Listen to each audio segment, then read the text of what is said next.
A palabra romaría ven de romeiro, nome co que se lles chamaba aos peregrinos que ian a Roma, e por extensión a calquera outro santuario.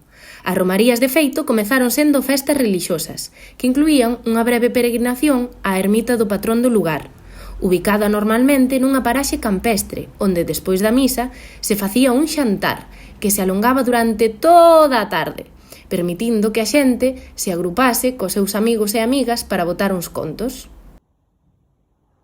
Unha vez feita a dixestión, a xente animábase a festexar saindo a bailar todo tipo de pezas tradicionais, xotas, muiñeiras, rumbas, pasodobres.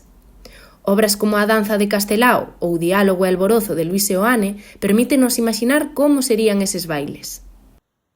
A música era interpretada por grupos tradicionais formados por gaiteiros, pandereteiras, tamborileiros ou tamborileiras. Tamén se tocaban instrumentos típicos como poden ser o sacho, a lata de pimentón ou culleres. Un exemplo de músicos tradicionais atopámolo no gaiteiro de Jaspe Moscoso, onde o protagonista vai acompañado por un mozo máis novo á percusión.